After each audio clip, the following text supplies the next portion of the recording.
All right, you're asking for it, so here it is. Listen to this. I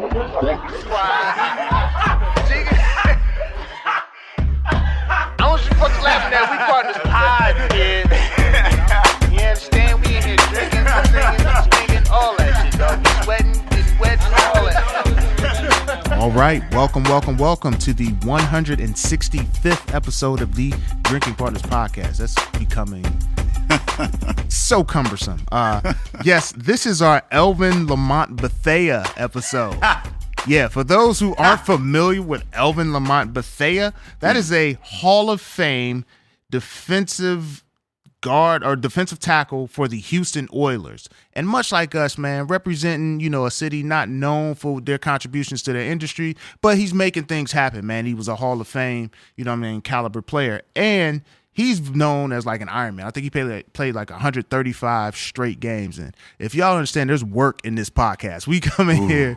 This is episode 165. Like that's consistently coming that in. We've released consistently. Oh yeah, we got a couple that there's a couple that never saw the light of day.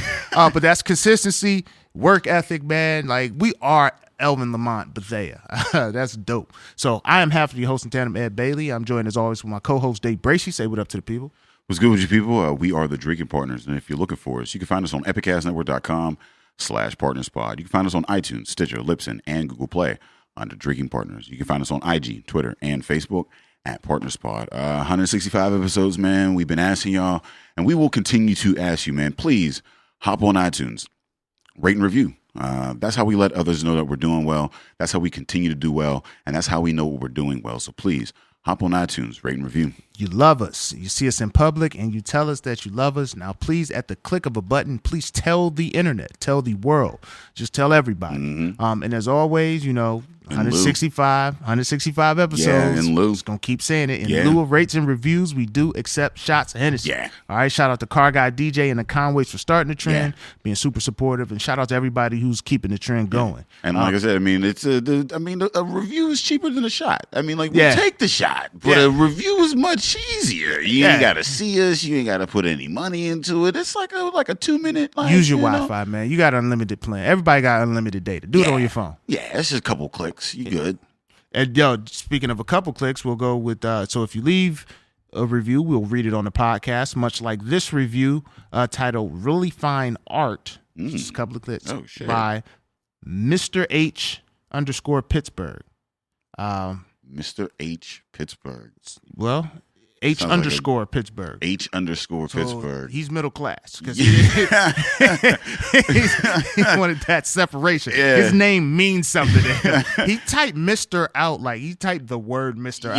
I'm not sure. Like I don't know how I feel about it. I feel like he might be a villain. I feel like he might be in a chair petting a cat. Like the penguin? Yeah, like Mr. H. Mr. H. His headquarters are in Pittsburgh. Mr. H _ Pittsburgh. But he didn't have a lot of time. We said these guys are hilarious, and that's what he wrote. That's it, and that's all we need. That's it. We appreciate that, Mr. H that's _ cheaper than a shot. Mr. H _ And I appreciate the fact that you think that we're art. You understand that we are art. This is not easy.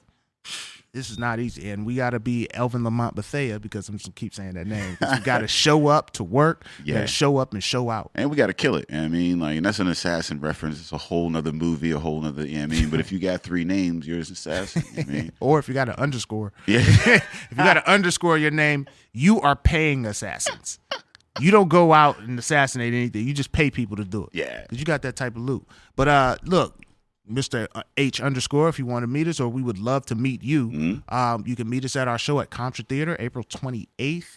Always BYOB, always a beer sponsor. So you got the food truck out there. And that's the last Saturday of the month. We got Tom Musial headlining that. And if you're looking for tickets, it's ContraTheater.ticketleap.com. Yeah, man. And we're going to get right into it because this is episode 2 of 2. Yeah. So if you've been listening, you know that episode 2 of 2 can get ugly, and it's going to get real ugly because we have a brewer in the building, a very supportive brother, and he brought some thunder with him, man.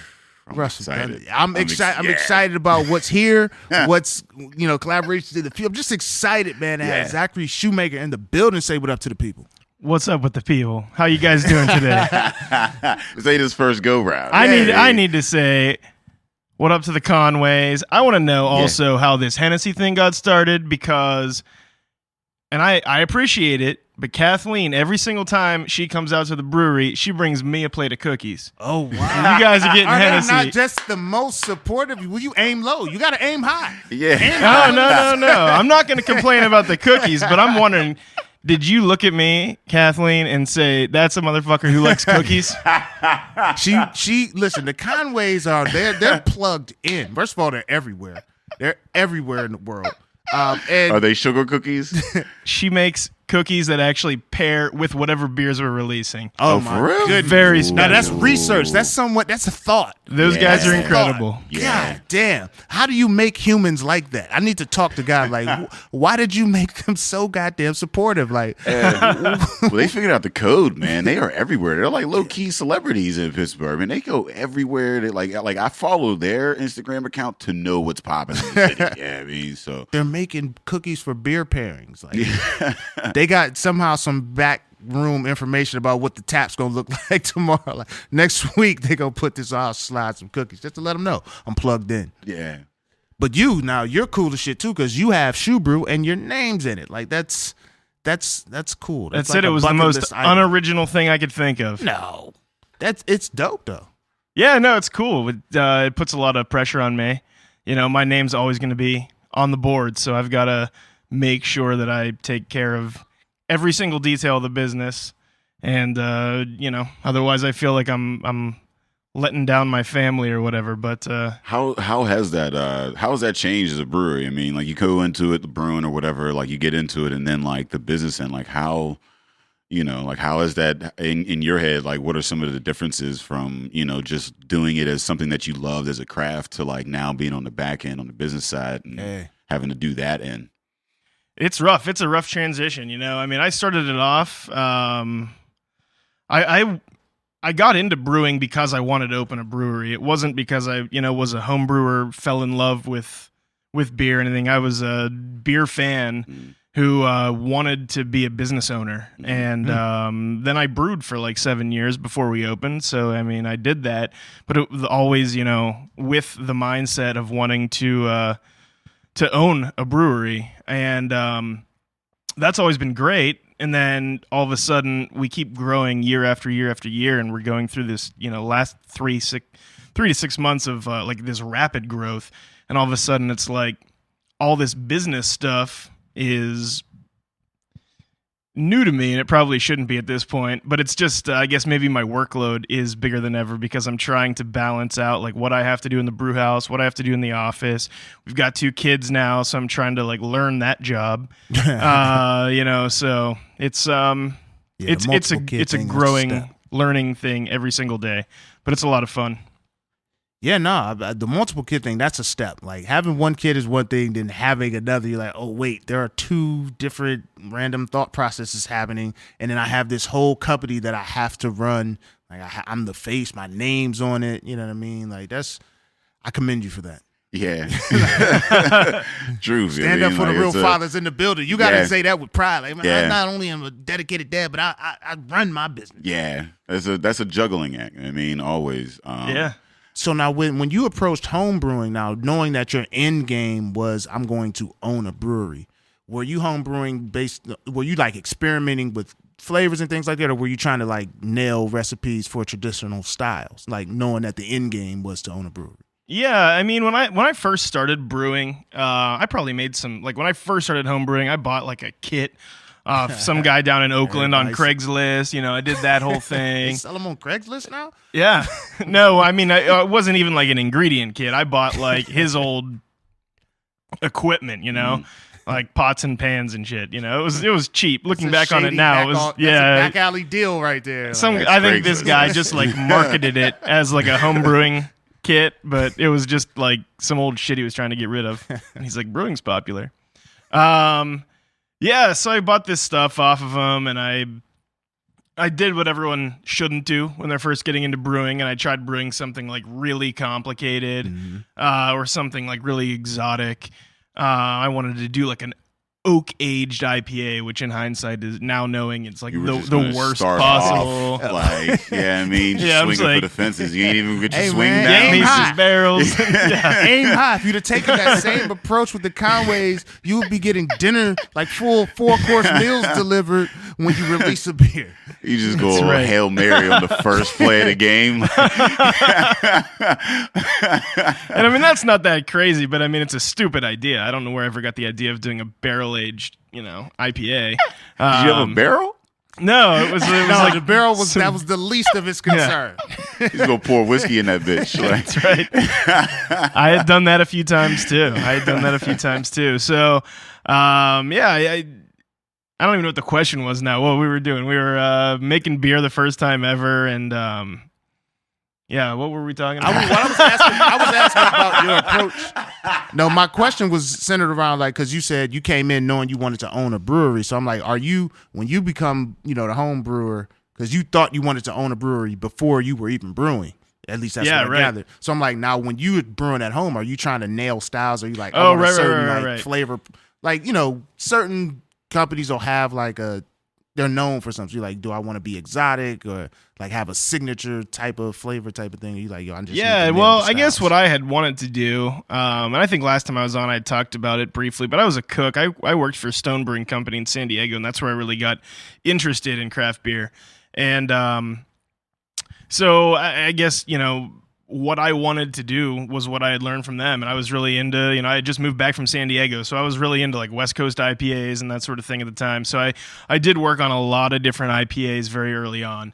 I would say that that's probably the majority of what I brewed. And it's probably the majority of what I still brew are IPAs, although that's evolving rapidly. But like I knew that was like my identity just because that's what I personally loved. And I figured if I'm going to put my name on the sign, I'm going to make this place stuff that I really like. And that goes all the way through to our food menu and our beers and really just the atmosphere in there. It's like I wanted this place to be a reflection of myself. And then, when I met Erica and she became part of this with me, it became an extension of us. And we've always felt like that's how we need to keep this business. If we want it to feel authentic and we want people to like have a desire to come back, it's like they're not coming out because I use like the Subway example.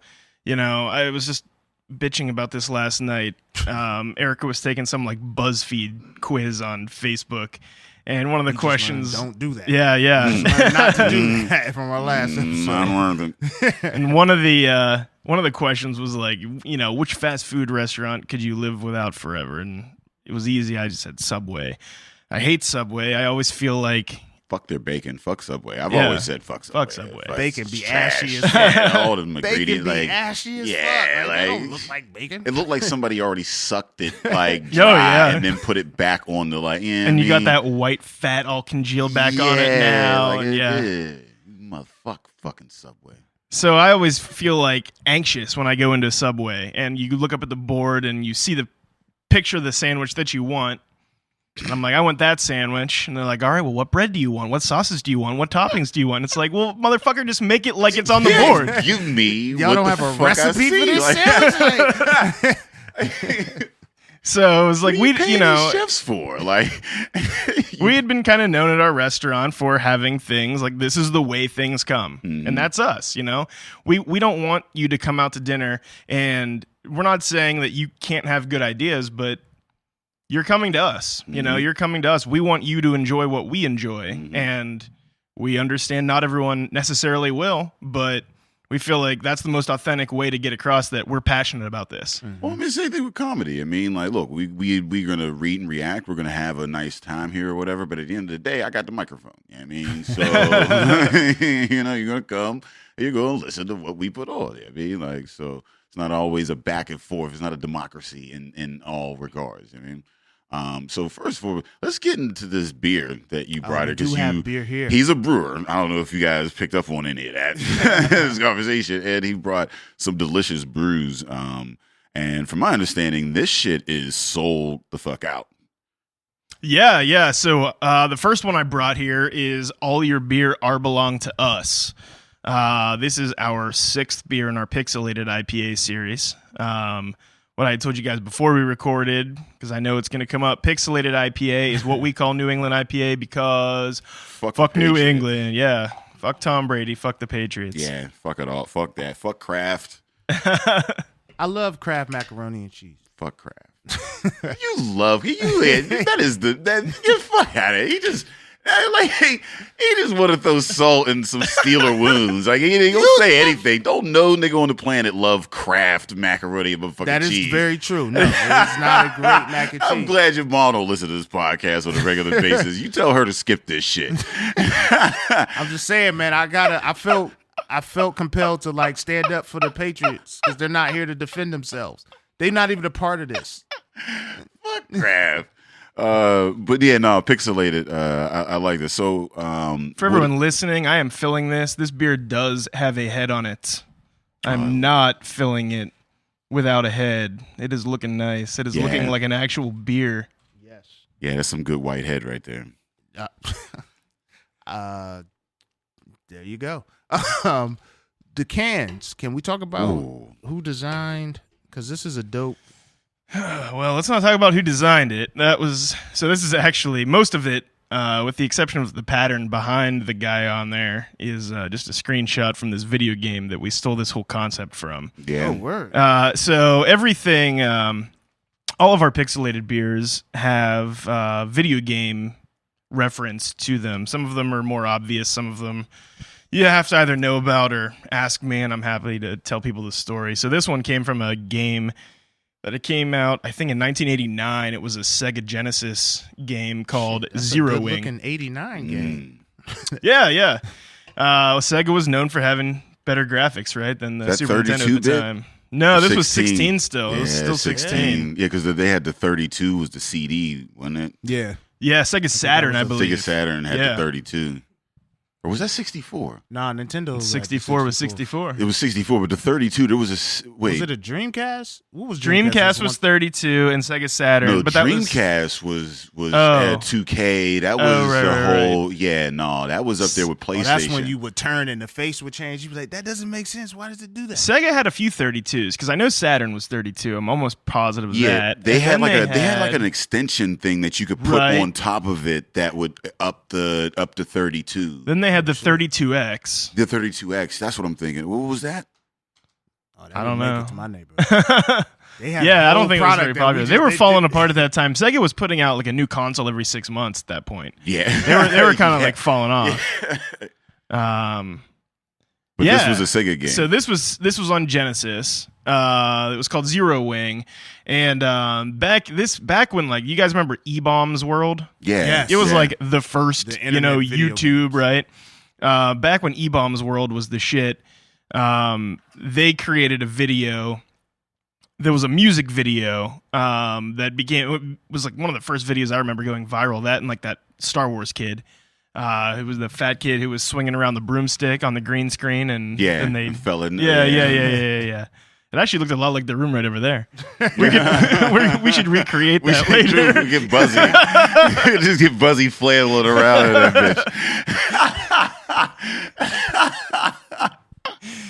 bitch. We are Epicast. So anyway, the game was a Japanese game, very, very poorly translated over into English.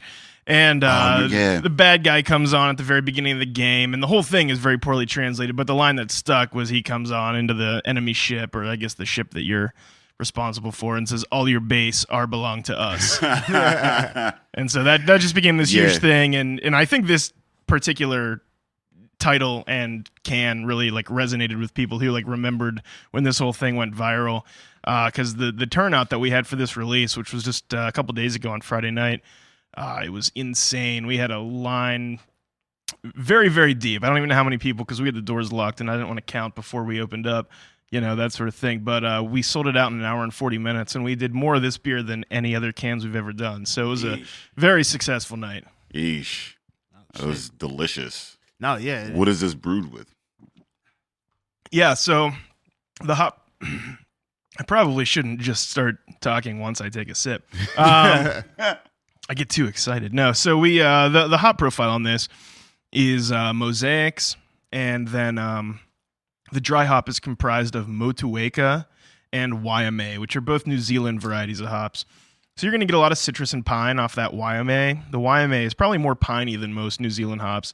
The Motueka, I think that the descriptor that the hop farm put on the bag said Tangelo. I've never had a Tangelo. Tangelo. But I guess it's like a hybrid fruit that's supposed to taste like tangerine and orange.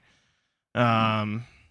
So yeah. I think are they smaller? Like I've never had a Tangelo. I imagine that they are smaller. Tangerine and an orange. Isn't a tangerine already a motherfucking hybrid? So you got grapefruit, you got orange. Tangerine is an orange and a grapefruit, isn't it? I don't know. I don't think so. Nah, tangerine is like a hybrid fruit. I'm pretty sure tangerine ain't a motherfucking like some shit that you. I'm pretty sure tangerine is some other shit. Is simulato? The tangerines. I don't know, man. Okay.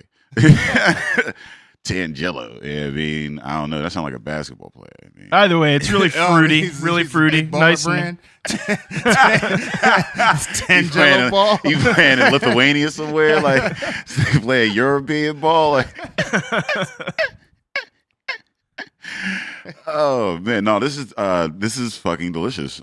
Is all I can say because it's nice. I like the pine. I like the fact that you got some hop in there. I mean, like what is it about these fucking these Australian, New Zealand type like what's in the soil down all there? The hops, man. Yeah, like I don't know. I'm not a farmer, but I do know that obviously, it's the same as with hops up here. Like if someone were to give me a rhizome, which is like basically like the root that you would plant from a hop plant, let's say a Chinook, a classic American hop that's traditionally grown in northwestern United States. If I tried to grow it here, it's going to be okay, but it's not going to be even close to the same, characteristics as if I had grown it with the soil from the northwestern United States. The climate's obviously different. It's very, very humid up there most of the year.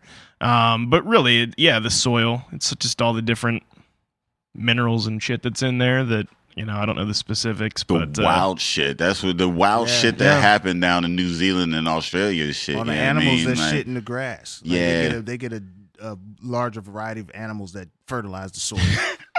Is there a Midwestern signature hop? Midwestern?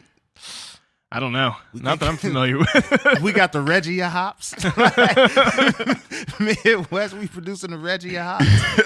Damn. So we were just at your place yesterday, brewing and shit, which was pretty dope. Getting out there. I mean, I showed up to the wrong spot because you guys, with your rapid expansion, now you got multiple locations. You got the stash house. Yeah, they got the other house. Yeah, they got the Stedman in the backyard. Got the guest house. But we went through and we came through and started brewing the collaboration that we putting on or whatever. And it was a dope experience. Tell us I guess a little bit about that collaboration that we Yes, we're doing a collaboration for Pittsburgh Craft Beer Week. We're doing a black pale ale with cherries. So that's it so far. It's in the fermenter right now. It's gonna be nice. You're not gonna get like a lot of roast off of the black malt that was added in there. We used a debittered black malt just to give it some nice color, a little bit of depth of character. We softened the water up quite a bit, and I think that's gonna make it, accept the cherry flavor without tasting, medicinal or anything like that. 'Cause sometimes we don't want it to taste like lean. Yeah, right. That Robitussin. Or maybe now in this day and age, maybe we should make some lean flavored.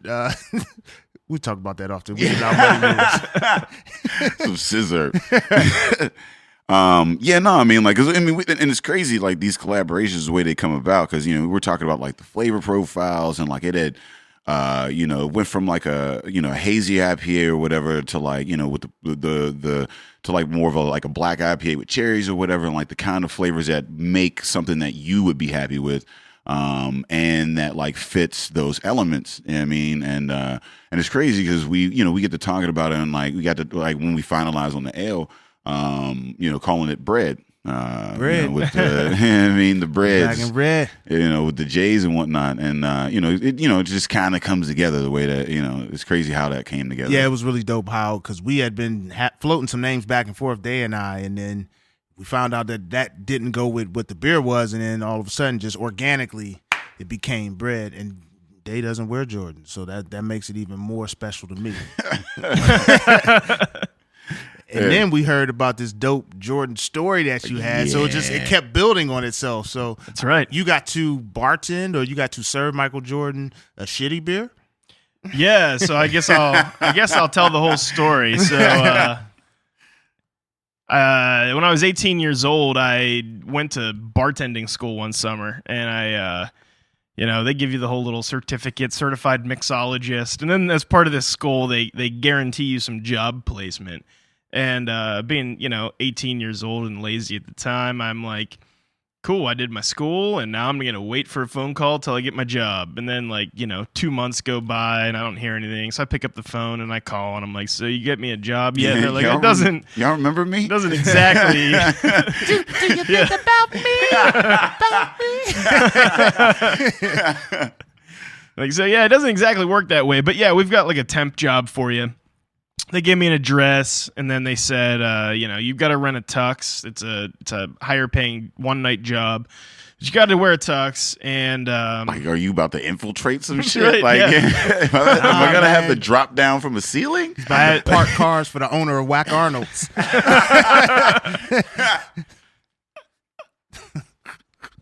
So I show up at this house in my tux, and Mario Lemieux answers the door. And so, of course, I'm 18, and I'm like, wait, I just want to so Mario Lemieux just opens the door, it was good. Did you have to ring a doorbell? Well, did you have to speak at a gate?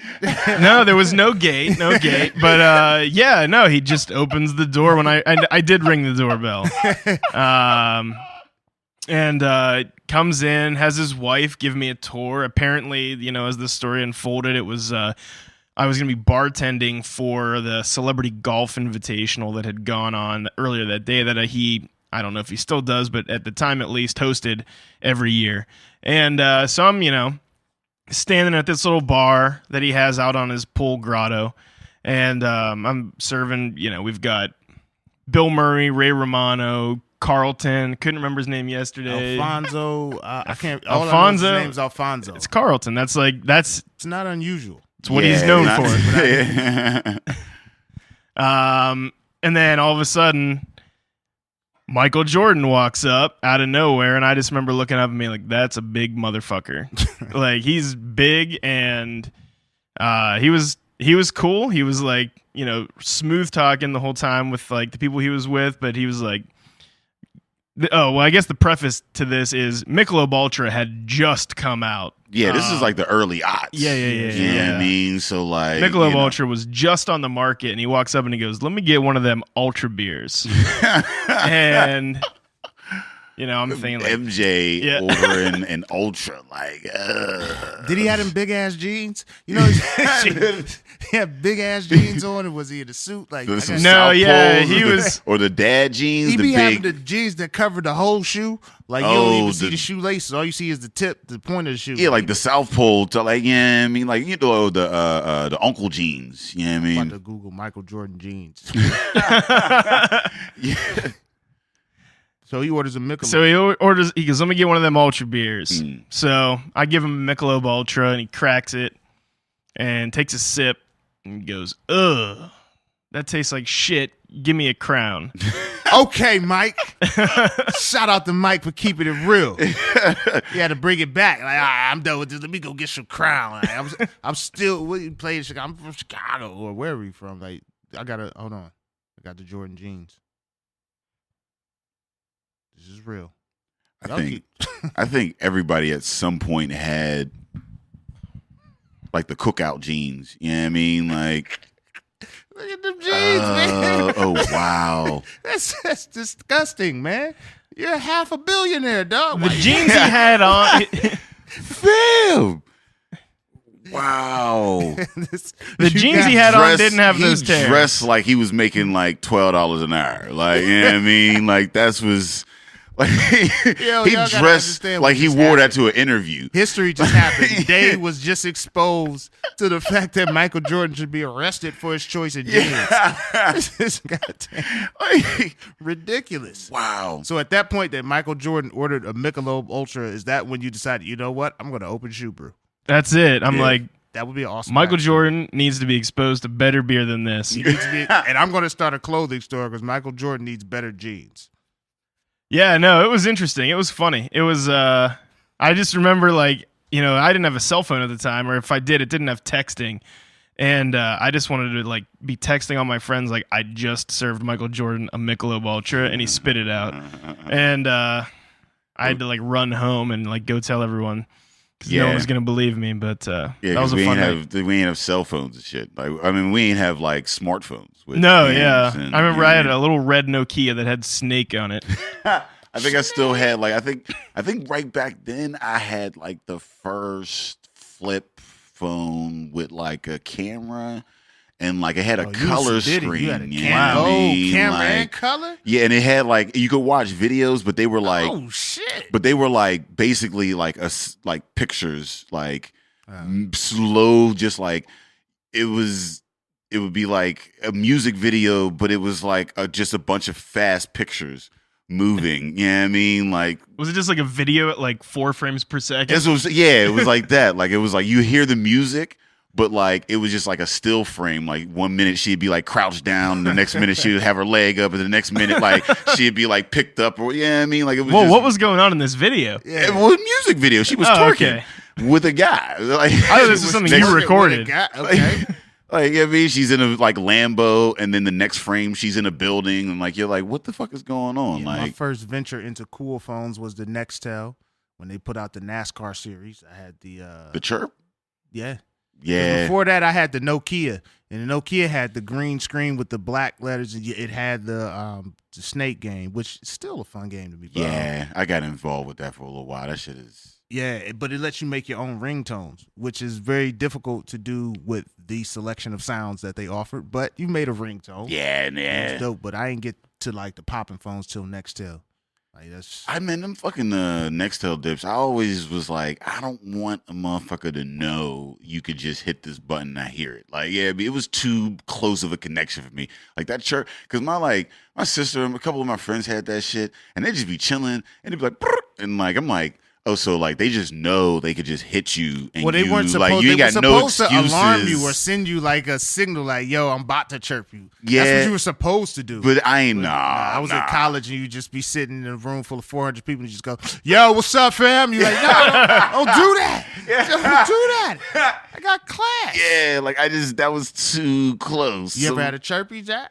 No, when I worked at Verizon up until like 2013, they still had that as like a feature you could add on, and nobody used it. They were trying to market it.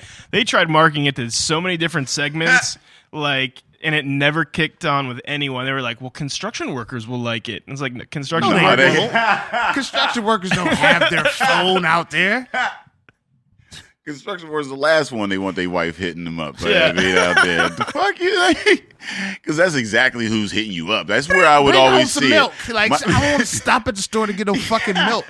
Because, like, I really rarely, I mean, your boys had that respect. They really wasn't hitting you up all like that. It was always men and women in relationships that would just be randomly like, where you at? Like, it was a I was like, ugh. If you and your woman both had chirps, I feel sorry for you. It's almost like a shared social media account at that point. Like, yeah, I mean, we both are the same person now. Now, before we move off of this pixelated, I'm looking at, obviously the can, but you have like this video game theme, because we were at your spot yesterday. You have this video game theme, and you have each tank has a character from Mario. Yeah. Right. What's up with that? What's that about? Well, I guess what happened was I've always been like really into video games. Specifically, I really love Nintendo. I have always loved Nintendo. And I don't know. I probably haven't had a system in a really long time. I had an Xbox 360 and never played it because Erica doesn't love that I play video games, so I would never win the television, you know? Yeah, getting the big TV is on a special night. Like, Right. You'll send your wife out to the club so you can get the big TV. And then Nintendo decides to drop the Switch, which allows me to play on the couch while the TV's going with what she wants to watch. So the Switch became like huge, and all of a sudden I'm like very, very big back into games. And I don't remember how it happened. I think that we had on our old fermenters, I don't know, we had to name them something. It's kind of like you have to name your fermenters when you get them. It's just part of like the brewing culture. Okay. And it doesn't serve a special purpose. You just name them. Yeah, just you can It's our refer. first time you know. hearing this. Like, I've never heard that. Okay, so I would imagine most breweries do it. Yeah, That's- and they have like pet Um, names for all their fermenters. they be trying to keep this on the low. Ain't nobody ever told us this. Maybe nobody else is doing this. Maybe this is just me. No, you don't pull the curtain back. I don't know. Like, polishing Pam over there, like, girl. because we name cars and shit. You know what I mean? Yeah, well, that's Like, so- sort of like what it's like, you know. Yeah. And I had a bunch of Nintendo little like magnets that we were using on the old fermenters to signify what they were, and basically we got the new tanks in, and I had exactly as many tanks as I had these little Nintendo buttons, and those were the characters, so that's what they became. Yeah. So what everything we got. falls into place for you. I need to be around you more often. Like, shit just falls right into place. Like, you're like, oh, I happen to have enough of these. Yeah, no, it was very convenient. It took little effort, and it was, we were just launched this pixelated series when I got all these new tanks in, and so we were like, well, why don't we just roll with that, because this seems to be going all right. So we built an arcade that's in there. So we've got this little bit of video game theme. in yeah, there. we got our Bruce over asses getting whooped. beat up by this Jamaican dude who had 26 losses or some shit. Like, how is he so good? At these Yeah, losses? Bob Charlie. Yeah, Bob 20 Bob Charlie. 26 and 17 or something. Bob, no, you're not listening. This is a Jamaican dude with dreadlocks on an arcade game, and his name is Bob Charlie. Bob Charlie. Yeah. Had you made it to the next guy, No, it's a little Japanese guy named Dragon Chan. that Wow. is, dude. Wow. Yeah. Yeah. That's before social Well, media. that was not like, because even the first Punch Out, like all of them were like stereotypes, like Italian. Yeah, there was the Italian dude, the Brazilian dude, right? Yeah, like they were all just Dragon extreme stereo. Because even the Jamaican dude was like, get out there and shuck and jive. Like it was like he's Yo, shuck he and said jive at shuck him, like and or some shit. jive Like on the game. like, He said shuck and jive with his dreadlocks and his name being Bob Charlie. Like, the audacity of these fucking people. Like, and it was Dragon Chan. His name I remember on the original Punch Out, it was a French dude with like this. He was like Oh, yeah, kind of the little girly. mustache. What was his and he name? had, like, Domingo, right? Or No, I forget what his. No, it was. wasn't Don Flamingo? Was it Don Flamingo? Yeah, he Here's had a- he would like kind of. He would like, "Proo, proo, proo," and like, and he would come up and he would like, he was like super handsome with a pompadour That's type Don shit. Flamingo. Is that Don? Yeah, and He'd like, have the he rose had- in his mouth. Yeah, the rose in the mouth. Yeah, and then like he would kind of give a couple of like the soft flurries or whatever, and then when you hit him, he would kind of like faint, like like. Yeah. So it was mad like French guy type. You know what I mean? It was mad stereotypical and offensive as fuck for 28. Yo, that is kind of fucked up. But you know what? I'll still play these games because they're fun. Like, Oh man, well I mean for us I didn't know like any motherfucker better, and I still like am trying to like beat the game because I never got to beat the game when I was like putting quarters in the motherfucker actually. yeah, I'm not good at arcade games, but like, so how does your love for like gaming is this the first series where you've kind of implemented that, or is that something that's Yeah, well, it all came about. It's been since the Switch came out that I really like realized I like got really back into gaming, I guess. And David actually came from a brewery from up in Boston. David's my head brewer now at ShuBrew, and we've been really wanting to do New England style IPAs for a very long time, and until we got our new tanks in, we didn't really have the equipment to do what we wanted to do to make them correct. And so we waited on it, and that whole time that we were waiting, this style has become like absolutely massive.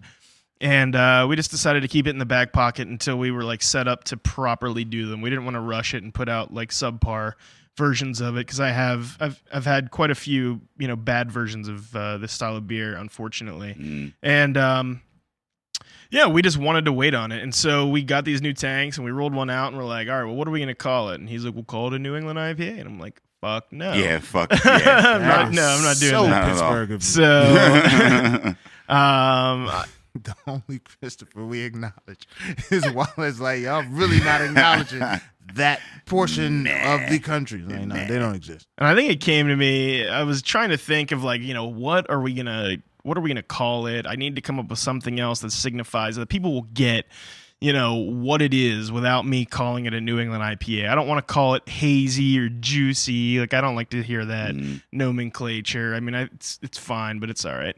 But I just wanted something that was like our own branding. And I don't know. I think I was listening to this Mitch Hedberg album, and he had this joke about how Bigfoot actually is blurry. He's a big blurry monster running through the mountainside, and that's why he looks the way he does in pictures, which is extra scary. Oh, yeah, so he's just a pixelated, like, so he's just a big pixelated motherfucker. So I was thinking, we could do pixelated IPA. It ties us in with the video game thing. It's our own. People look at it; it's cloudy, so there's your pixels. Probably. So that's kind of where we went with it. Brewed in the Luigi tank. Oh yeah, no, this one was in Bowser, I think. It was in Bowser. Ooh, Bowser devilish. Yeah. So that was it. That's where that came from. So what is this next thing that we're getting into? Yeah, the next thing we're going to open up, let's open up Beer for the Soul. Beer for the Soul was actually our 4th anniversary. That was good. Is this the beer? Yeah.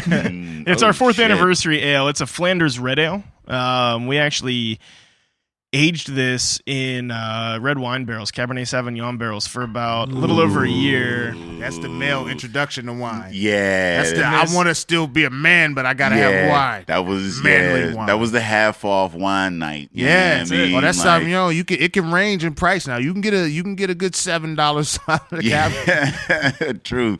Half off, you get them bottles or whatever, like, and because it was drier, you know what I mean, like it was, because I still don't really like the sweet, like, the Moscato type shits or whatever, you know what I mean, but like a Cabernet Sauvignon, one, it had enough syllables in it that I felt fancy. Oh, you gotta feel fancy. Felt like you gotta put a tie on when you said it. Yeah, but then like it was cheap enough, and it tastes good enough. I was like, all right, it ain't too bad, it ain't too bubbly, like, it ain't rosé. I remember when hosting a female shifted to wine, like you get a certain level of maturity, like, you know what, I'm not just gonna give her liquor. Give her some wine. Let me get some wine glasses at the crib. Because that's really what it was. It was either a cocktail or it was beer. And like most women, really, they didn't drink beer or whatever. Because most of the beer was shit at that point. Like it was like Natty Ice. Like I don't blame them for not drinking Natty Ice. You know what I mean? So yeah, wine was like, that was the move. That's what you had to do. You had to, you know what I mean? That was the play. That was I'm trying to get it night. Like I'm making the power moves right now. Like I'm going in. Yeah, this is you know this is a moment. We got food and we got the Cabernet Sauvignon. Yeah, however the fuck you pronounce. I still don't know how to pronounce. Yeah, this wasn't in my motherfucking in my closet somewhere. Yeah, or in the cabinet. Like I actually bought this bottle tonight. Like the powers that be are trying to block us. Yeah, the cork ripped. So Buzzy's finding us a corkscrew. Okay, so we can start off with the Martin then. Then we could do the Martin then. We'll go with the Martin first. This is Ansco Martin. This is our first lager on our new system here. Ooh. So what made you go back to lagers? Like, what made you go to lagers? I mean, it's just something I really wanted to do for a long time, and we didn't have the setup to do it. What is it? What is a setup that prevents you from like lagers or whatever? I mean, I didn't have the ability to keep our fermenters at the cold temperatures that they required. Our new system, we're all tied in now with nice glycol, which allows us to dial in our temps to exact temperatures. And we wanted to ferment this lager down at about 50 degrees.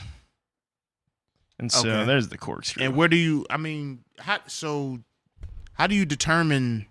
The temperature there, like you said, you wanted to do it at 50. Is there a typical temperature? Yeah, so lagers, so whenever you buy yeast, the yeast manufacturer tells you the temperature range that's best for each particular strain. And lagers Much generally, like a drug dealer. Okay. very much Everything goes back to drug dealing now. That's it. Well, I mean, this is a drug. Yeah, in He's a way. dealing it. Not while he's on the podcast. No, this is not a drug. This is legal. Yeah. So, so lagers just in general, they do ferment colder than ales. That's one of the differentiating factors. It gives you a nice cleaner fermentation. That shit clean as hell. Whatever I just had was clean as hell. Yeah, this tastes like a it's like bready, like one of those, I don't know, like a Vienna style type. Yeah, so it should be pretty bready. So a Marzen is actually an Oktoberfest. They're called Marzens when they're released in March to celebrate the welcoming of spring, and then they're called Oktoberfest when they're launched right before October to celebrate the coming of fall. But it's the same gin? Same beer. Oktoberfests can be a little bit higher in alcohol. Any German beer that ends in fest, you can assume it has a little bit more alcohol. Yeah. Because it's like your party beer. Stands to reason. Yeah. I didn't know, you know what? I did not know that until just now. Nah. These are the We're little he's dropping jewels on this shit right now. Full Like, low key, insider, I'm sitting there like- listening like, yo, he's been dropping jewels this whole Yeah, episode. I'm like, are you sure you know you're talking to us? Because ain't nobody. I feel like this is something that y'all all talk about, and they be like, yeah, don't, I mean, like when you talking to Ed and Dave. Well, we just in the be industry sure- now. We're part of it. Don't tell them motherfuckers we be naming these tanks and shit. That's right. We got to now revisit all of our interviews. Fuzzy, cut that shit out. Ask We're not about, tank naming. Yeah, now I got to go back to a couple of other guests. Next time I see him, like, hey, yo, Dave, man, you ain't gonna tell me the fest was a little heavier. You ain't gonna tell me who my beer was in. Do I get an introduction? I want to know. Like if it's in Princess Leia, I feel like I should know. You know what I mean? I feel like I should have gotten some sort of introduction. I do like the aftertaste on this. Like I like that after. You know what I mean? Like it's bready. It's like, I mean, like you said, it has that malt. Like you got a little bit of hop bitterness in there, but not like an overwhelming amount at all. It doesn't linger around, but you've got that real clean. Like I mean, it's very much a lager fermentation character. You got that. Just it kind of washes itself away and gets you ready for the next drink, for the next sip. Slowly, just all right. Yeah, I like it. So now we were with you yesterday chilling, and you were saying like you can do recipes in very short order. Like, what's your process when trying to develop a recipe? Like, how do you decide like, yo, I want to try this? Yeah, I mean, I think it took a long time for me to get to the point where I could just sit down and write a recipe and get it pretty close to where I wanted it to be in one shot. Not to say that there's nothing that I wouldn't change about any of these beers, but I can get fairly close to what I want out of a beer. Sit down and write it in 10-15 minutes and be good with it. But it's a lot like learning how to cook. You have to really, really understand your ingredients, and the only way to do that is through experience. So it took me many, many years of brewing to be comfortable enough to know, like, okay, I want to use this grain combined with this set of hops. I want them to be in at this time, and I want the mash temp to be this, and to really know, like, okay, this should taste, in my mind, pretty damn close to where I want it to be. But yeah, it's all from experience. It's all about knowing your ingredients. And the only way to do that is to do what I did, for the first 4 years we were open. Fortunately, we opened on a very, very small brew system, which allowed me a lot of time to fuck around and make stuff one at a time and not worrying about being stuck with 20 barrels of beer that I can't sell. Yeah. I've got 10 kegs of beer.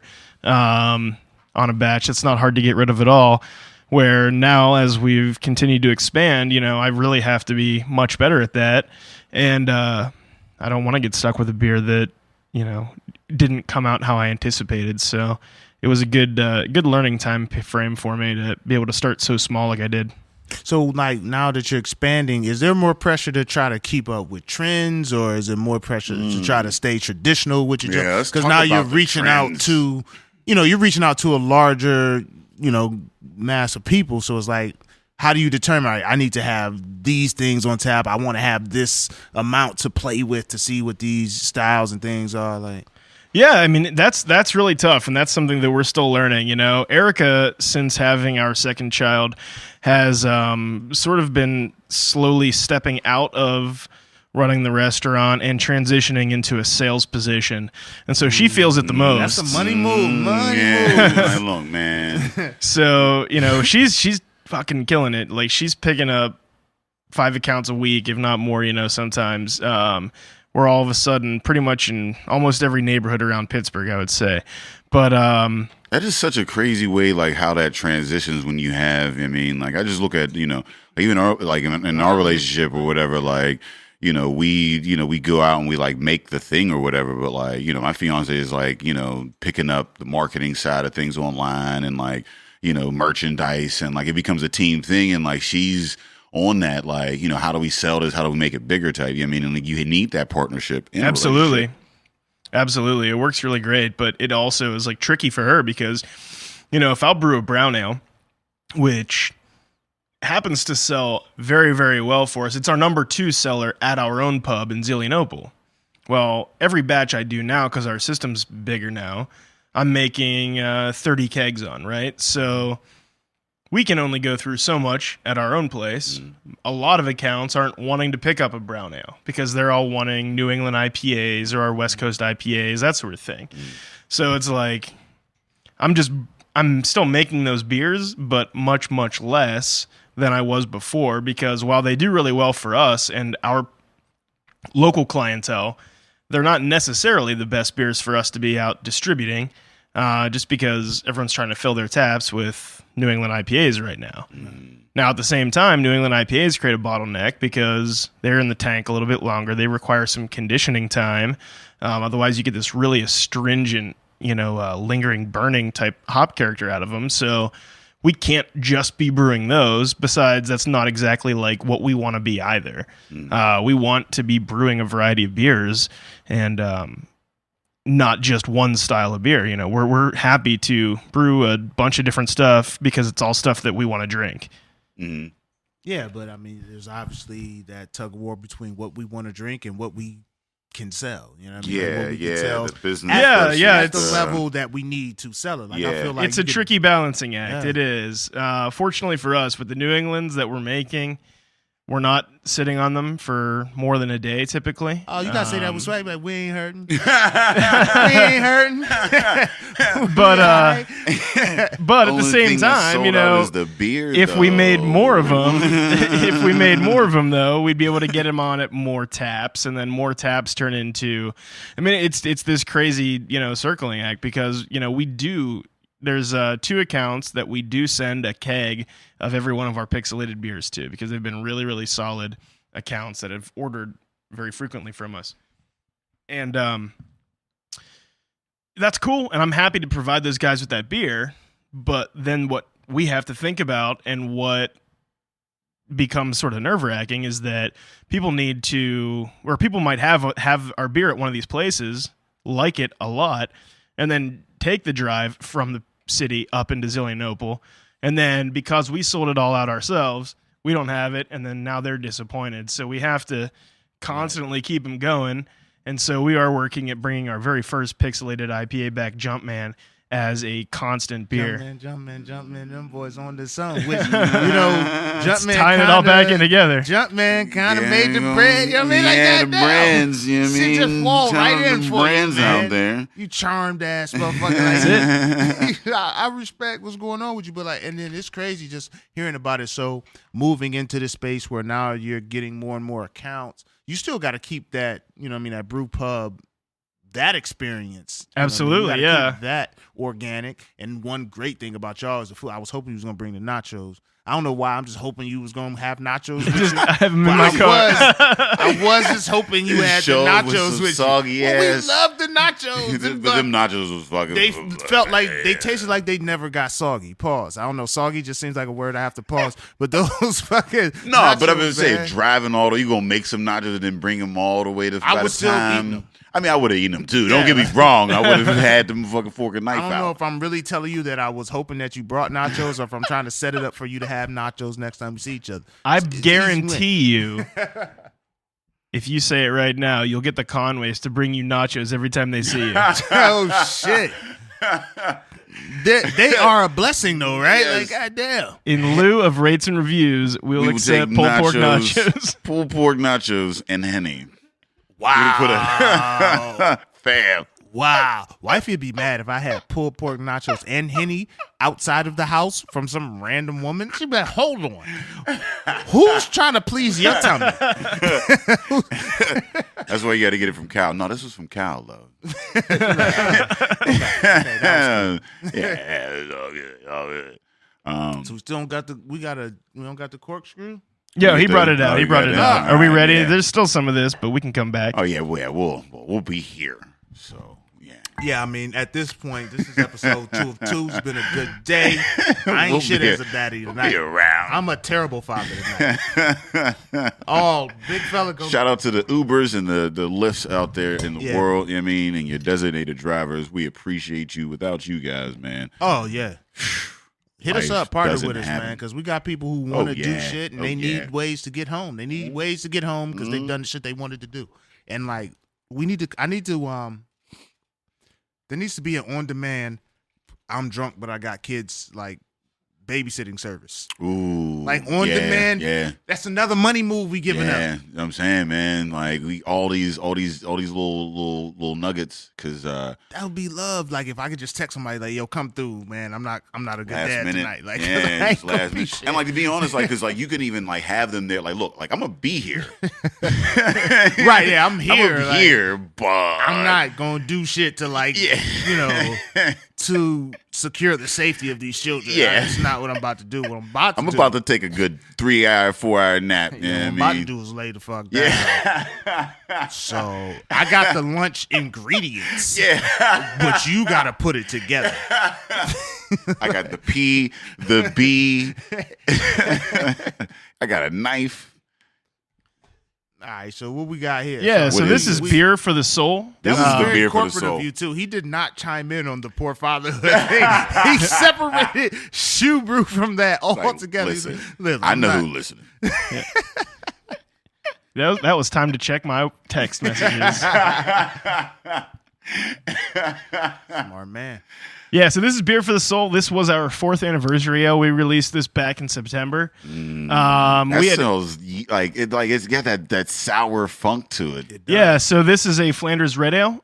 It is a Belgian and French style ale that is wild fermented. It uses Brettanomyces as the yeast strain, and then a blend of... Brettanomyces. I've heard this. So I mean, I keep hearing this Brettanomyces. I What think does he's that do heir to to it? the throne in Westeros. Yeah. That's right.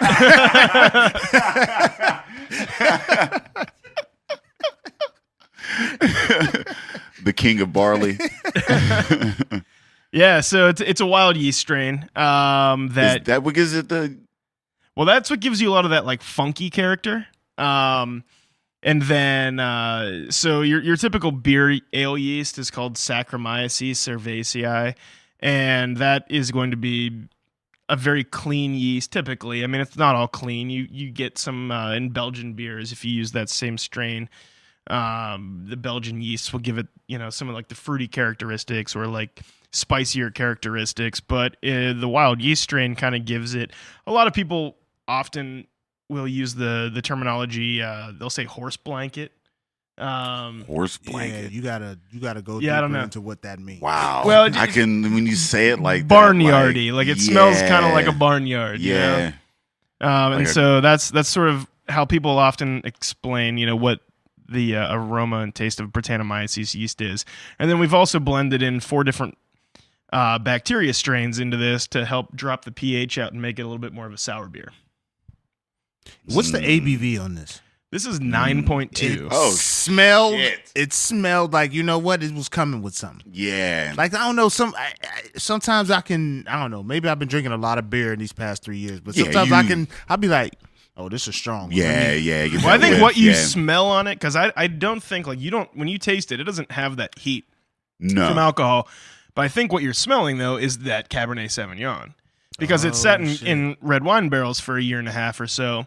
It's got a lot of that wine characteristic on the nose. You might just because typically a wine is like higher ABV compared to I mean, so like you Maybe might I'm attributing you're that attributing to- that to okay. higher ABV or whatever. maybe but it you are doesn't smelling the have- alcohol. I don't know. No, I mean because it doesn't have a beer alcohol smell. Yeah. I mean like a beer alcohol, no. like a boozy alcohol from beer is completely different from like wine booze. Like a boozy wine is like an 18%, like, I mean, 19, like that. Yeah, big, right. You know what I mean? Whereas like a boozy beer is like 9, 10, 11. I mean, you get those barley wine type shits or whatever. Whereas like with this, I think like you said, I mean, you get that smell, and it smells more of that like. Yeah, I mean, that, it's not offensive or anything. It's just like, ooh, I'm about to get it in. Yeah, it is. It's definitely a fest. We were, it's a fest beer. It's a fest beer. we were excited that it finished out the way that it did. We would have hoped for a little bit more sourness. These were bottle conditions, so we're letting them sit. What like is a this. bottle condition? It's where you just allow it to carbonate in the bottle. So do you not add carbonation to it? Like not in the tank. Like a forced carbonation? Typically, no. With bottle carbonation, you let it all happen naturally. You just trap the gas. And so how long does that process take? Usually just a couple weeks. But what we've also let it do in this case is that all the bacteria and everything that are in there are still working, still alive. So over time, the character of this beer is just going to continue to evolve. Change. As long as we don't put it in the fridge, that's that's why we put the cages on. Okay. Because as things could potentially get out of hand with that fermentation, if it continues to do any work at all, it's all up to the stuff that's in there. But the cage keeps that cork in there in case the gases ever get too heavy or whatever. It doesn't just blow it right out. And that's why the cage is there. That's a nice. So I mean, that's one that you put down in your, an age. You can put it in your basement. I don't know anything about aged beers. I got one beer that I've aged. A friend of mine gave it to me, and like, I don't have that patience, bro. Yeah. That's why I commend you brewers in this industry, because you talking about it only takes a couple weeks. That's a long time to wait for some shit. Like you gotta wait for like I'd be drinking all my shit. I don't age nothing. It just I mean consumed. I don't even really have beer at the crib much because at this point, like being in the industry or whatever, like not in, but at least like near the industry enough. Like having beer at home is a little overkill. But like I said, sometimes I don't know what a good beer to age is, like, because not all beers age well, right? No, not all beers age well. So like you don't want, like that first beer we drank, the All Your Beer Are Belong to Us, you do not want to sit on that beer. Okay. That beer is probably good for a month, and then after that, every day it's going to continuously lose hop characteristic. Yeah. Anything over 8% alcohol and is not a hop forward beer is something that is good to be aged. Okay. The higher the alcohol, the longer you can age it. When you start getting up in like the 13% range, some of those beers you could reasonably sit on if you age it properly for upwards of 20 years potentially. God, I got mine is a 18. It's called The Brewery. It's like a 18% like. Ooh, stout, 18%. That would be a great beer to lay down. You can never drink that. Well, it's 3 years at this point. I don't know when to pull that bitch. I don't know how long I should. It's like in a dark bottle. It's the best thing for you to do for something like that is like pull it up on Untappd or pull it up on Beer Advocate and see what people who have recently opened it up say. Some people will say like this beer's already peaked and it sucks now. Yeah. Or some people will say like this beer's just becoming very good. There's people out there who have certainly more than one bottle. And they untapping it every one's. People are doing like one every 6 months or something. Yeah. Oh shit. That's a cool life. Yeah. 18%. You gotta wait till. Well, I mean, it was going to be like, it was I'd be like a very terrible it was either going to be celebration or fuck the world, like one of those paralysis. Like, it can't just be one of those ends of the night. spectrum, but it wasn't. Yeah, but so like that's another jewel. I didn't know that you can go online and kind of like research when the best time to open up whatever bottle that you have, because like I thought like it's getting close, maybe like I should open it now, like I'll be totally transparent. I just made that shit up, but I imagine that it works that way. What? I mean, wouldn't. Yo, you said that shit with a straight like. Well, think about it though. The bullshit. It was almost instructive how you presented that. Well, I mean, God you have damn. to imagine. I was just thinking, like, that's a good way to know, right? God damn. People are always reviewing you beers should run online. for president. Yeah. You should run for president. Yeah. All right. I feel like I could do a good I mean, job. you're better than the guy that got the job right now. Well, yeah, Like, I I mean, like That's- you're spinning way more believable tales. yeah, because that's all that job is, making people believe. Like anytime you're in like a leadership position at that, it's just like, look, make people believe that we're going in the right direction. Speaking And of you him, led us in the right direction. Like I was about to go to Untapped and get all. But I types mean, of I reviews that- but I feel like, but that's, I mean, honestly though, I mean, you being an engineer, you in your profession, trying to figure out like a problem or whatever, that is a very good way to figure out the problem. Like, yo, Yeah. go online and be like, yo, who has had this beer, and like if they can't come out with a year of it, somebody somewhere has been Yeah, like, people I've are had drinking it. People are and, posting it. Yeah, I mean, and as much as they sell, somebody's like, so. well, that is- I just know that's how I find out how my beers are doing. Yeah. Because like I don't say, like I have none of this, all your beer that I saved. But in a couple months, I'll look on there and see people will always be cracking it late, and this sucks now. Going back to Donald Trump real quick, I just wanted to. I just was thinking about this. So I'm doing for our 420 release. We're doing a beer called Magic Mushroom, and we're making munchies for it for the party. And Erica was talking to me last night about it.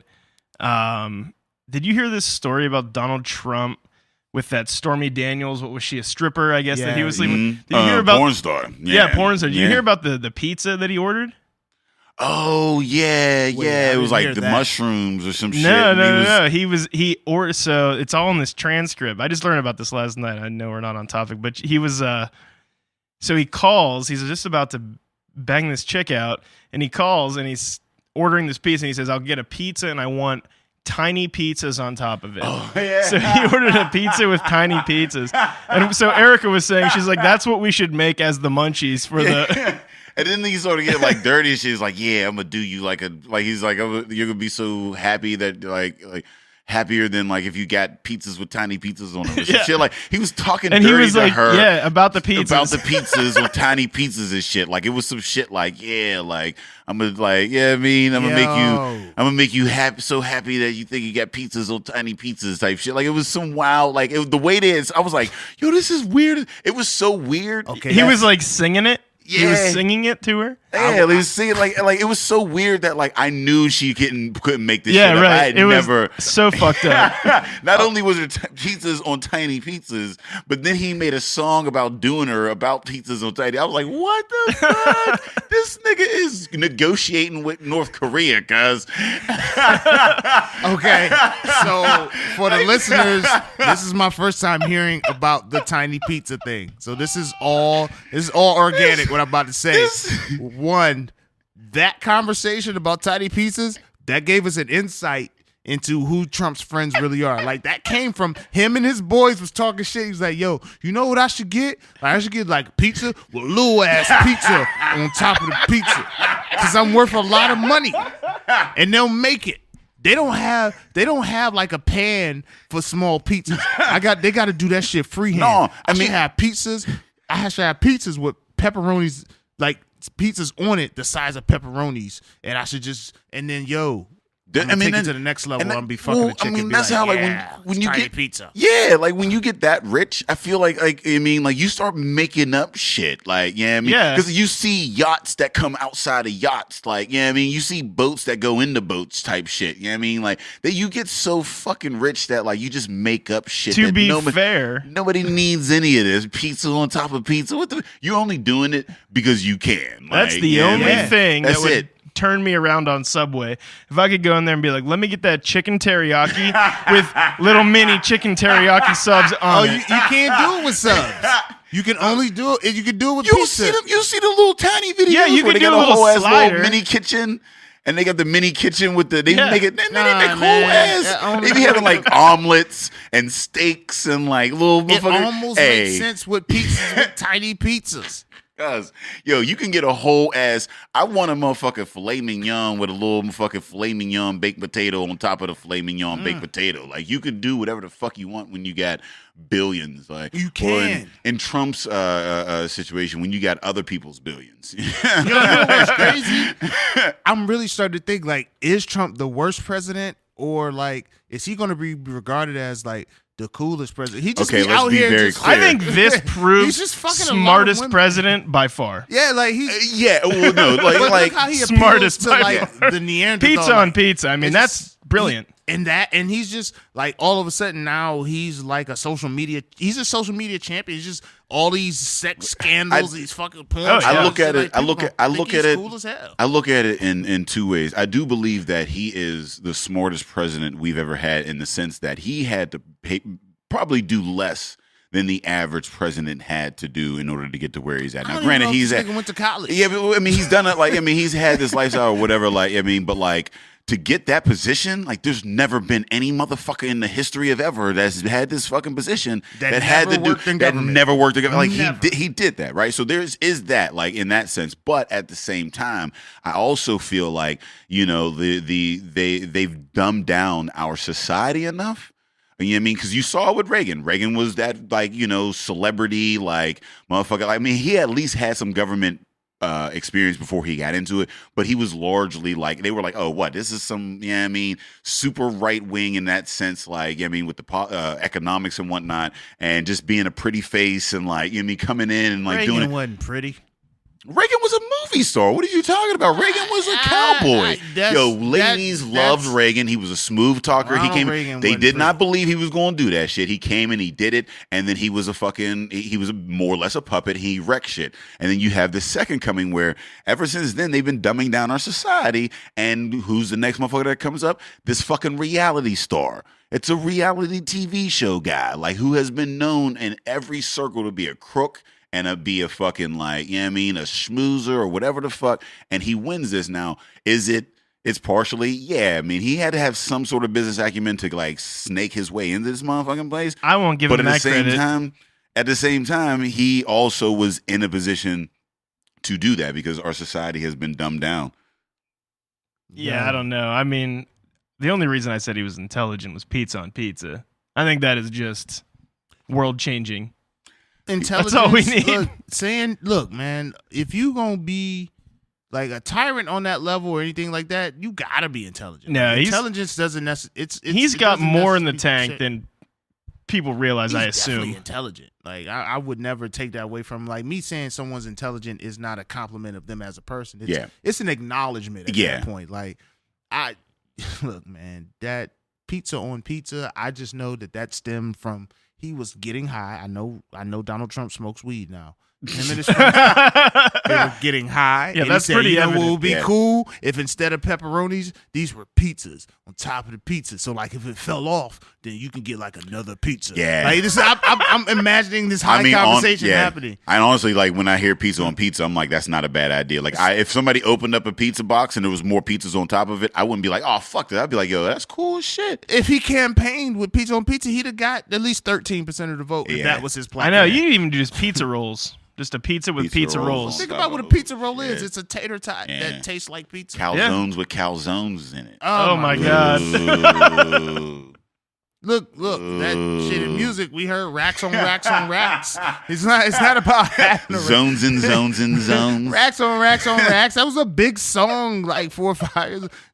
Like, that was a huge song. It was just talking about pizza on top of pizza, basically. It's just, I got this thing and I just want more of this thing on top of this thing. Yeah, we're gluttonous. So, So can you do a beer on beer? A beer in a beer, a beer on a beer. Ooh, you could be like, and you could call it Inception. It's a beer within a beer within a beer. How would we do it? Oh, it would be gotta be like a Bob's Burger. You remember when he did the Bob's Burgers and he had like the burger that had like some like burger in a burger with like you could like stuff a burger with a burger. You could stuff a burger. He had like a burger wrapped in a burger that had like tartar in the middle or some shit like that, and he was going next door to like war with him with Jimmy Pesto. I ain't the only motherfucker that watched Bob's Burgers. No, I watch Bob's Burgers. Yeah, it's but he was acceptable because kids look at it. It's a cartoon to them. They don't understand any of the shit that's happening. Nah, but it's just a cartoon. A burger within a burger. You have a beer. What would a beer within a beer? I don't know how you do a beer within a beer. It's tough with liquid. Yeah, you brought us back to earth there. Brought us all the way back. I guess you could do like it's like a black and tan, right? Like where you separate it. He just humbled us. Just And very now we're back nonchalant. on Earth. That's a man with multiple children. I'd like to shake your hand. That's a man with multiple children who has figured out how to let people know how you feel, but be sensitive to a child's feelings. I can't scar you for life, but I gotta tell you, that was some fuck shit you There did. are no bad questions. I appreciate your imagination, Jimmy. That's called the sandwich method. The sandwich method is you say something positive at the front, you give them all the criticism in the middle, and then you say something positive at the end. And they don't even know that they just got taken apart.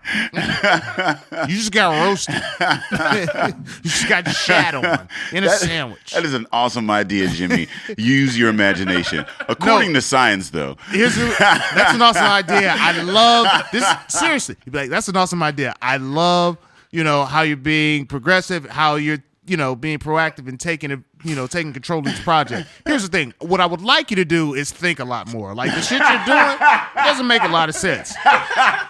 We paid you to be an expert in this field, and with these ideas that you're bringing to the table, I can't feel that you're an expert. But what I would like you to do is continue with bringing these ideas to the table. We really love that energy. That is the sandwich method. That's what just happened. Love what you've been doing. Stop doing any of that and do it better. Keep doing it. But, just better. Oh, you have fuck. to sandwich your beers at any point? Sandwich them, yeah. No, I don't know. I don't even know what that The means. sandwich method, like where you're like, all right. Well, basically, you're like, all right. This.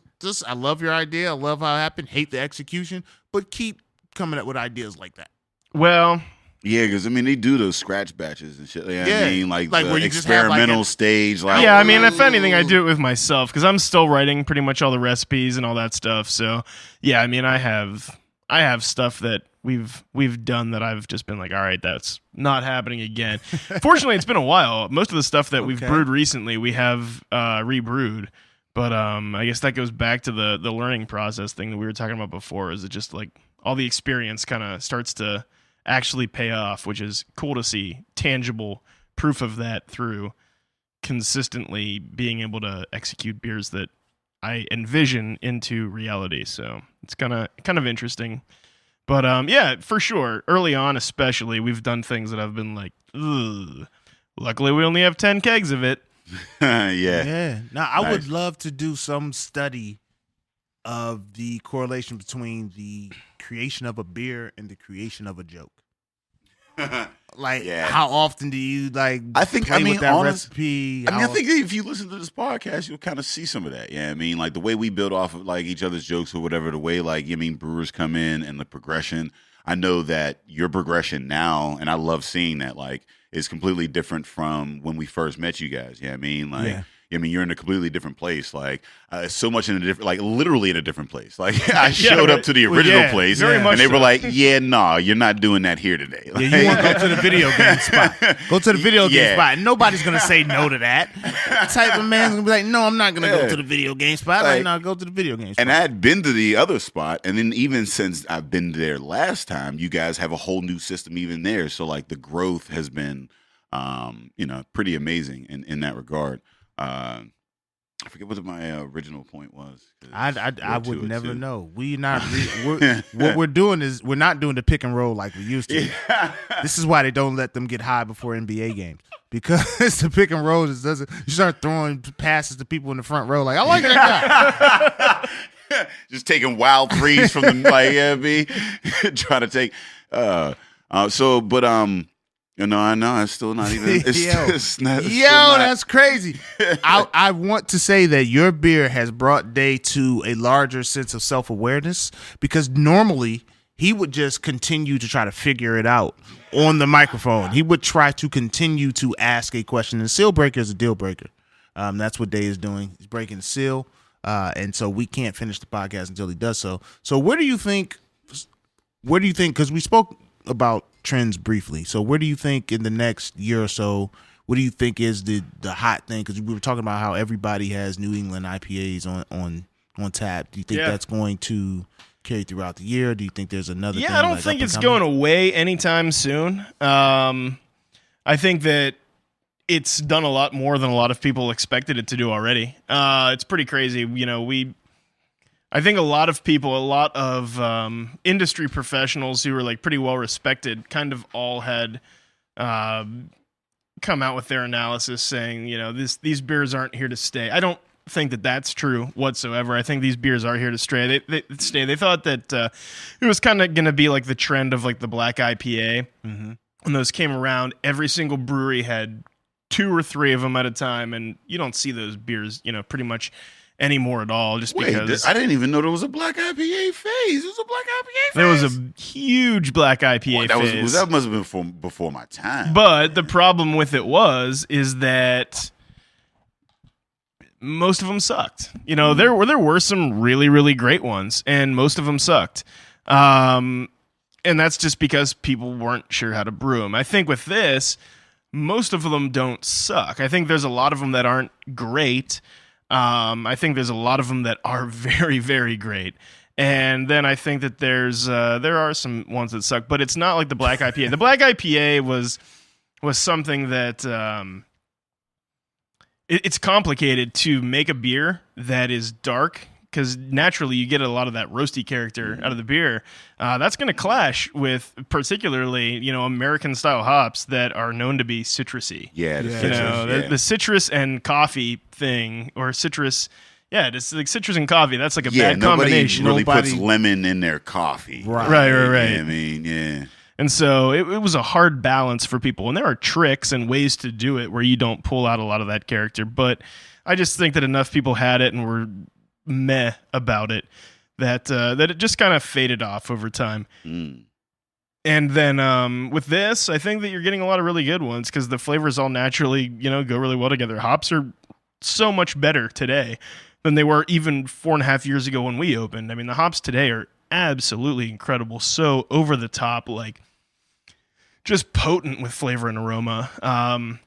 And we're getting new ones every single year. I mean, these guys who are growing the hops are making these new, varieties that are just through the roof. Numbers, alpha acid numbers like we've never seen before coming in from on bags and stuff. So did y'all have to deal with alpha acid numbers? Is that a number that y'all had to deal with? Alpha acid? Yeah, alpha acid numbers. That doesn't sound legal. Nah, I mean, because apparently this guy's. Is that your thing? The alphas. Alpha. Well, I am an alpha. Yeah. Did you have to deal with acid numbers as an alpha? No. Okay. So one, what you're not gonna do? Disrespect the set. You're not gonna disrespect the set. Like now, you like the dude who was. Did you see the video? They was like doing the step on the news. Yeah, that was disrespectful as shit. So you're not gonna do that to me on here. I felt like you needed to send a letter. Like at that. Like I was like, I ain't even part of this clique, but I know. That's and I'm a tough position for them to be in because they can't wild out. It's on live television. Yeah, they gotta be the bigger person. I felt like I had to let somebody know. Like, look, that ain't my thing. But if my peoples was wilding out, I would want a little notification. Hey, yo, yeah, I mean, alpha acid, like alpha acid number. What would that be? Like, would that 7. Be 7?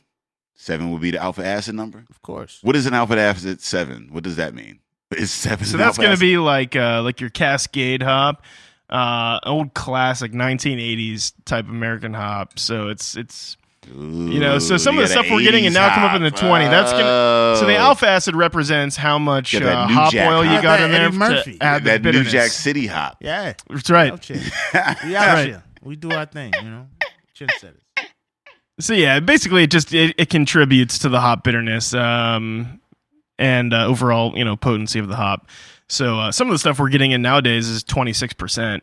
Compared to, like I said, the 80s, in the 1980s, Cascades were like the number one American hop, or at least, for craft breweries, the number one American hop. And those were coming in around probably 6-7%. That's crazy. So that's just you can see, if you just think about it like potency, what's that 4 times more than it was 35 years ago. You know what it's weird. I started to akin like black and white culture or whatever with the bitterness and like saltiness and like heat or whatever. Like when you look at more brown countries or whatever, they're all about like the heat. You got the Jamaican and Africans and Indians and they like Asians or whatever, like they love a lot of heat or whatever. But like spice. lot of spice. But like with like, I mean, when you look at like the European culture or whatever, the bitterness like with the hops or whatever, like that's their extreme sport when it comes to the tongue. You know what I mean? they Like, make hotel yeah, I mean, yeah, like as They make bitter that as you hotel can get chicken. it. Yeah, I mean, yeah, because like that flavor, like that bitterness or whatever, that punch you in the face, like I mean, bitterness or whatever. On first reaction, like that is a masochistic, like I mean, trait to be punched in the tongue with that level of bitterness. I mean, like bitterness is typically is like that's bad. We're taught that that's bad. Same thing with like spice. Like you Bitter get that like definitely has not a much. negative It's the same thing with spice. Like as a kid, you give a little. You know what I mean, some kids might. You know what I mean, but for the most part, like I mean, it's burning you. I mean, you're supposed to get rid of that, but like at some point, you're taught culturally that if you get past that, you'll get a reward for that. So with spice, you get more flavor at the back end. When you get past that spice, typically the spicier it is, the more flavors that are involved with that. Same thing with the bitterness or whatever with a hop. Like when you get that hoppy like bitterness flavor or whatever, if you get past that, then you'll get like to some of those like flavor characteristics that are in the hop that gives that bitterness to it. Yeah, and I think, and we can bring it back to this, the New England style IPA. I think that's one of the things that has made this style as successful as it's become, because this style of beer is not known for its bitterness at all. Like a classic West Coast style IPA is supposed to have a deep level of bitterness throughout, and then a lot of hops on the nose and flavor and that sort of thing. But New England IPAs are supposed to have like perceivably very, very low bitterness levels and be all about, the flavor. And that's made it more approachable. We have people who have been coming into our place for almost 5 years now, I guess, and have hated every single IPA, and all of a sudden they're drinking this. Yeah, I mean, because like again, and it's akin to like, I mean, like a Chipotle or a Chula, you know what I mean, that is giving that. I don't think they're in the same space. No, listen, no, I mean, like, because you're looking at like an IPA that gives you that actual flavor, that actual culture, whatever that is, or whatever,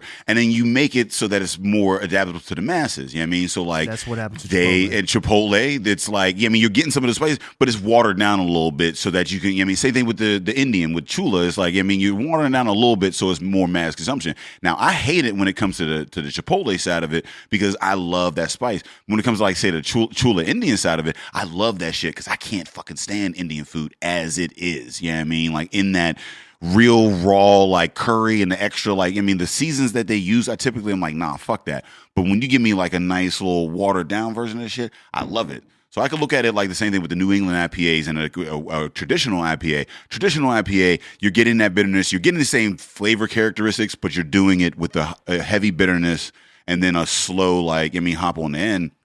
But with the New England, you're taking away that bitterness and just kind of giving you all of that on the back end. Yeah, absolutely. It comes through, and that's where it's, getting the, I don't know, the term that everyone's loving to use right now is juice. It's they are juicy. They taste like a lot of like fresh squeezed fruit juices. But yeah, I don't know. So before we go, can I ask you, what do you think is the driving factor to the trends in the craft industry? Because like me as a consumer, I don't know all the different styles, so I can't say all of a sudden I'm gonna start looking for this style. So how does something become the in style thing? Like, well, I guess right now, if we're going to use this as the example, I think that a lot of really good breweries up in the New England area, like they created this style. This style, it wasn't just something that some guy sat down and was like, I'm going to brew a style today and we're going to call it New England IPA. It came out of a lot of experimentation. There's a lot of technique differences in it. And so they came onto something that ended up tasting really fucking good. And I think that's number one, is you have to create something that tastes really fucking good. Gotta have a product. So that's got to be number one. The way that it's marketed too, I think people are sick of, and maybe they're not even consciously sick of buying nationally distributed beer. I don't even want to say conglomerate level beer. I think that it's even craft beer in general. The craft beer industry is starting to shift with a heavier focus on local right now, which is really great. I don't think you're going to see a lot more big nationally distributed brands popping up, even in the craft segment. look at it. Green Flash is closing down their East Coast brewery. Who was it? I think Smutty Nose just sold off one of their breweries. I think it was Smutty Nose. Smutty Nose. Yeah. Damn. Somebody Knows had a really good fucking pumpkin ale, and I didn't like you don't like pumpkin ales. Yeah, I don't really fuck with the pumpkin ales or whatever. Like, I mean, I did love the pumpkins or whatever when I first got into it. I was like, oh shit, this pumpkin or whatever, but it became watered down. It became like people started figuring ingredients. Anyway, it declined and it became too prolific. Yeah. But Smutty Nose was a decent ale. It wasn't too cakey and sweet, but it wasn't overly spiced. It was a nice balance, and that was maybe 3-4 years ago. But I, at one point in my life, I enjoyed many a smut. So Smutty Nose sells their stuff off. Fatheads just closed down their Oregon brewery completely. Mm-hmm. They're solely back in Cleveland.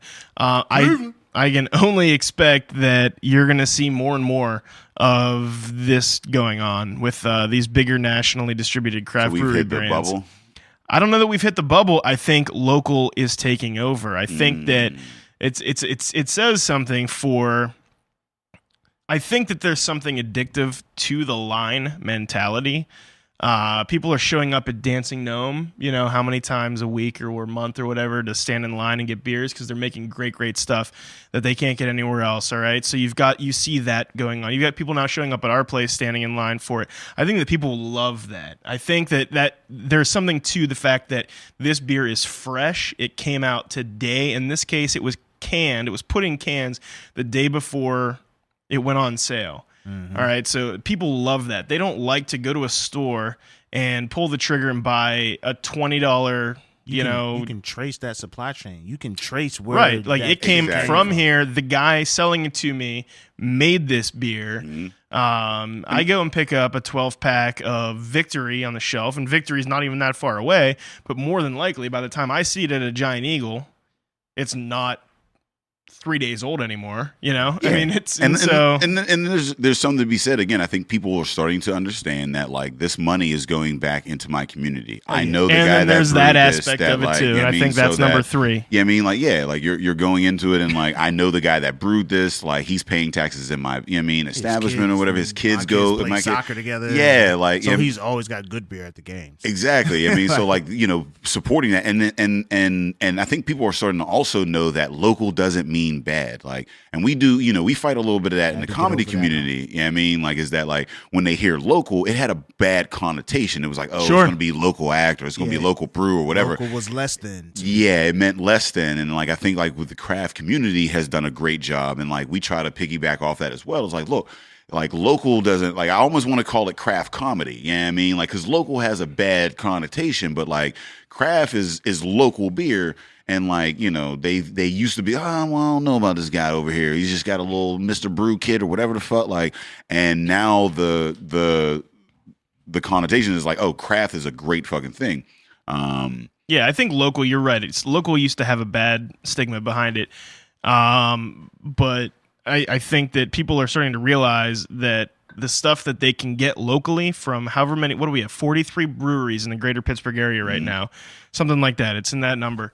People are realizing that at most of these places, they can get beer that day that is very, very fresh, that is better than the stuff that they can get from any nationally distributed brand on the shelf. Yeah. I can honestly say about my own beer, for the first time ever, I think some of the stuff that we're putting out, I can compare to brands that I fell in love with and really respected growing up in this community, and think my stuff's just as good as theirs. Yeah. And I can finally say that now. Yeah. But I think it's totally true, and that's what people are realizing. Yeah. Is this your king?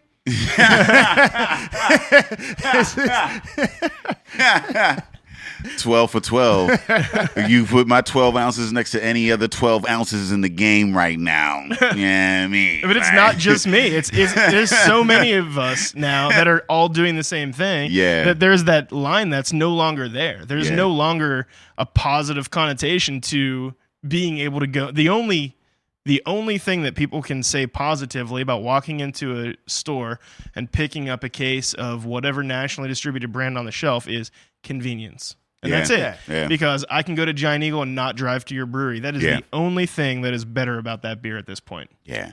So, I mean, like, that focus on local. And then, like I said, when they do focus on you because you are local, you also have to put out that superior product because Exactly. that's the first thing. I mean, if they go local, and then it's crazy how, like, the ripples through the community. I mean, like, you might try a local beer and be like, oh, shit. People are doing popping shit in this community. Well, it's reflective Maybe of there's the other community. things that are local that, I mean, same thing. Like, I mean, that's why I love like the comedy and the beer or whatever. You guys come out to our comedy shows. You sponsor them. I mean, like, so people are just like, I don't know anything about this little local comedy, but I got a free night of the community. And yeah, that's and like we got some brew coming. So they come out, they have a great fucking show, and they have great beer, and they're like, oh, that's what y'all doing here. You know what I mean? Like, so I said, that's why I appreciate the support of the craft beer community because we are trying, in a sense, all together to change that stigma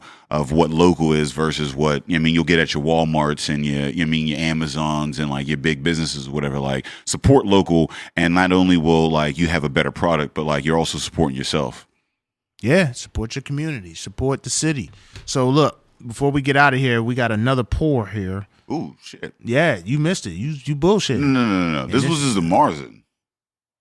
Yeah, this is just the margin. Yeah, this is Oh, the okay. Marzen, I'm tripping. Yeah, no, I'm I was gonna get some more of that, but I knew it wasn't a new pour. Okay, well, you Yeah, popped just it. I'm like like, I- shit, he done threw something else out. I thought we was done. But I really gotta call my like, listen, Daddy ain't gonna be doing shit tonight. damn, man. And you can blame Zach.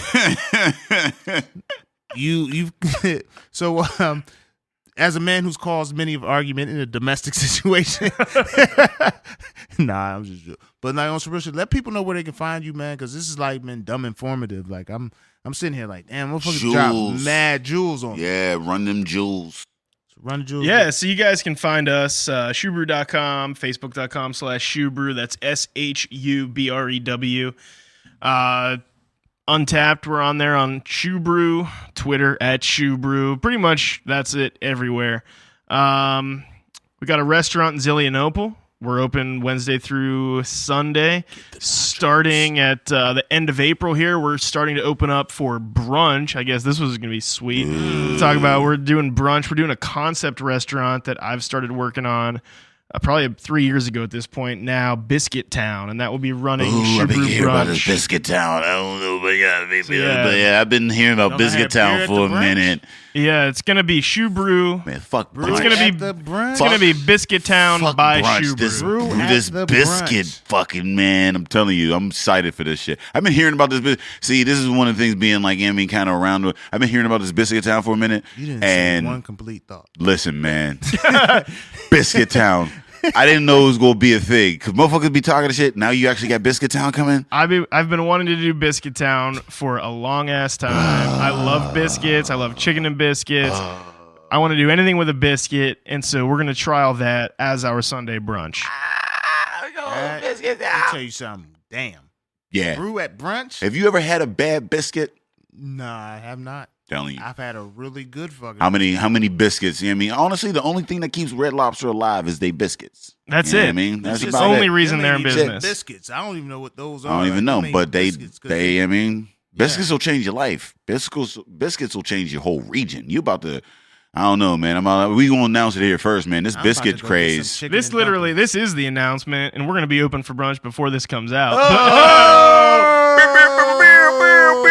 Exclusive. Yeah, I'm we've- about to go eat World some fucking premiere. biscuits tonight. I'm about to go eat some bomb ass chicken and dumplings from somewhere. I'm about to get some bomb ass biscuits. Don't you has anybody ever brought up biscuits and you not been hungry afterwards? Yeah, you It's could just no get diet done. where biscuits are not allowed. Biscuits is one of them things that like you'll eat a whole ass meal and people be like, oh shit, I forgot to tell you there's biscuits. And you'd be like, you know what? I got room. I think I could probably How fit the a. fuck you forget you had biscuits? You be mad as shit. What the fuck? Get them biscuits. You gotta give me that biscuit warm. That shit fresh out. Come on, that butter sitting right in the middle it's just dying. Like, come on, man, let me get that biscuit. Speaking of biscuits, speaking of shoes, man, we got them breads coming out, man. We got that bread coming out. That's a black IPA with cherries. That's right. That's coming out April 27th. Ooh. The blacker the cherry, the sweeter the juice. Shout out to Dave's from Chicago. I mean, like, you got the black and red. And for those that don't understand, man, breads, that's a Jordan colorway. Yeah, I mean, like, you know, it's big in the shoe industry and whatnot. You know, tying in it with the ShuBrew and whatnot. The black and red. Hey, make sure you go out and support that. Again, as we talk about this local shit, as we talk about, you know, all that. That's how we support each other, man. You go out, you get some ShuBrew. ShuBrew, you know what I mean, kicks a little bit back to us to help us keep it going. And throughout it all, you have a good time. So, you know what I mean, like, support local. And yeah, check out that bread, man. Let the people know where they need to go to support us. Oh, man, if you're looking for us, you can find us on epicastnetwork.com/partnerspod. You can find us on iTunes, Stitcher, Libsyn, and Google Play under Drinking Partners. You can find us on IG, Twitter, and Facebook at PartnerSpod. Every last Saturday of the month, man, we'll be down at Arcade Comedy Theater. Let me rewind that. Every third Saturday of the month, we'll be at Arcade Comedy Theater. You can catch us at arcadecomedytheater.com. And if you're looking for us every last Saturday of the month, you can catch us at Comtra Theater at comtratheater.ticketleap.com. Yeah, man, we want to thank Zach Shumaker for coming through, blessing us with mad jewels, blessing us with beer for the past 2 days. It was just a good time, man. Like, you got me wanting to buy a Nintendo game Switch because I just want to drink ShuBrew and play Switch and ignore my woman. And don't let her listen to this podcast all the way through. But that's what will happen if I have a personal gaming system. And I have ShuBrew. Oh, I'm in my zone. The breads. When that bread drop, yeah, I mean, I'm just saying. Fucking nachos be there too. Like, you lost me, honey. It's done. It's not happening. It's nothing we have in the future. But definitely want to thank you for coming out, man. Check out ShuBrew if you're in the area. Get out there, man. It's good beer, good people, man. Silly. Support local. Conway. As always, Drinking Partners is the crew. Epicast is the family.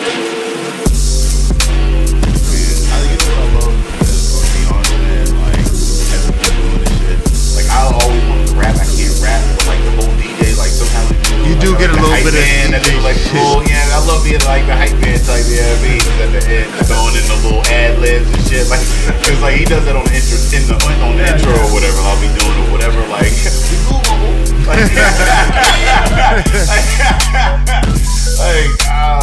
like this is the closest I'm ever going to get to being a rapper, man. Like, I can't rap.